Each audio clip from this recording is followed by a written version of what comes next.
Welcome back to Ask Allison. Here is today's question. How to get started. It felt really like, blah, blah, blah, how to get started. Okay, so first I want to thank TherapyNotes for sponsoring Ask Allison. It is an all-inclusive, simple, affordable practice management system that has everything you need from your calendar, your notes, video conferencing, credit cards, not, you don't actually swipe it, you enter it, but credit card processing, that's the word I'm looking for. It has everything you need. It's the #1 rated EHR on Trustpilot. And they also follow the golden thread note system where it will propagate some things from previous notes into your current notes. So you're not having to type the same thing over and over and over. It's a good time saver. You can check them out for free for 2 months if you use the promo code ABUNDANT at therapynotes.com. All right, so how to get started is our second really big question with very few words in a row on Ask Allison. I love it. Last week's was, how do I attract clients? Boom. Okay, we have a whole checklist for getting started. That's going to be our worksheet for today. So I'm going to talk less about the nitpicky get an EIN stuff because you can download that checklist. I'm going to talk more about some mindset seeds I want to plant. There's this typical trajectory I see as people start their practices. You may be an outlier. That's great, but I'm going to tell you this anyway because I've seen it literally thousands of times. This is the path of those who are learning how to do this, not the people who are doing nothing and just expecting clients to find them magically. People don't take the leap into private practice without some confidence. Usually, the least confident people are the ones who aren't reliant on income that is produced by a private practice.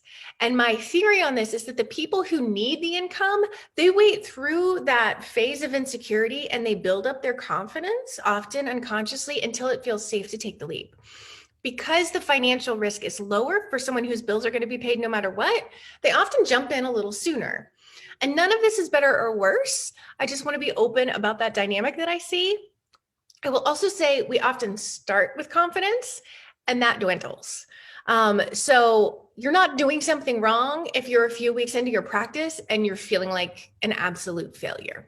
Welcome to the club. Many of us have felt that. It's often part of the process. And that's because after you make the leap, most private practice owners are in free fall for a little while. They're not getting called even though they're working a solid marketing plan and they're executing it, not just like thinking about their marketing plan, but actually doing it.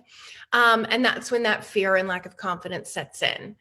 That often will motivate some people to work harder, and it demotivates others to put in all this work and really get nothing back for it initially. Now, here's the interesting thing. Overall, neither of those groups builds faster than the other because the level of effective work seems to be similar between these two groups. Because the work harder group, they're often chasing shiny objects or overdoing things. You might have heard me say, I don't want you to do any more than 5 marketing strategies to build your practice. And the overworkers will sometimes do like 7 or 8 or 9, and maybe learn about this 10th thing over here. And so obviously, like, we're not going to be as good at 10 things as we can be with 5 things because we have limited energy, resources, all of it. So the demotivated people might just keep trudging along slowly, and their motivation starts to pop back up once the phone starts ringing, or when they realize that those bills aren't going to pay themselves and they just have to white knuckle it for a minute to get some things done. Think of marketing activities like planting seeds. You can't come back the next day after planting a seed or even the next week and expect a harvest. I mean, like, you can, but you're going to be disappointed. So while people are overworking or underworking, some of these efforts are starting to bear some fruit. I realize I cannot take this analogy much farther. It's going to fall apart, but you get me. So the phone starts ringing at some point. It starts to feel like it's all happening. It's really exciting. About half of the people plateau at some point, and the other half continue to fill. The stuck people are usually the people who stopped marketing as they got busier, thus the plateau. But once they go back to doing what work to get the clients they have, they typically fill up. At some point, there's a phase for almost all people where they don't trust that the phone is going to keep ringing. They take on too many clients. They don't refer out, even though they're technically full, because they feel like the bottom's going to drop out at any minute. Now, sometimes the bottom genuinely feels like it drops out because the phone calls stop. And that's often, if it's not a plateau, it's often around summer vacations and around winter holidays. And that happens for most of us, but new private practitioners don't always recognize that it's not their fault, that's just going to happen for many of us. And the ebbs and flows get a lot less dramatic around year 2 or 3, depending on your practice.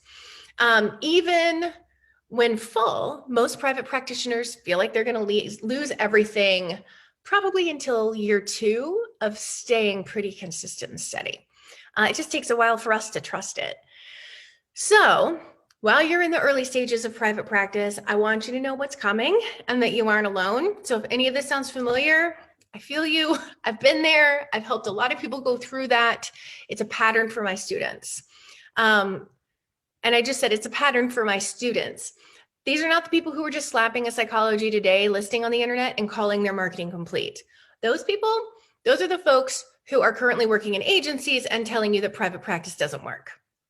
If you want to market effectively, get clients in the door, build what you want, ride these waves with me, I'd love to have you and help support you in that in either the Inner Circle, which has a lot of individual and group consultation, or the Abundance Party, which teaches you everything you need to know to fill your practice. And so today's worksheet is our beloved checklist.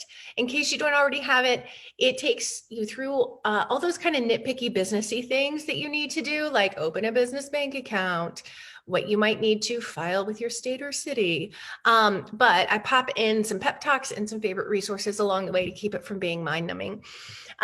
If you have questions for Ask Allison, please DM me over on Instagram, where I'm abundance_practice_building.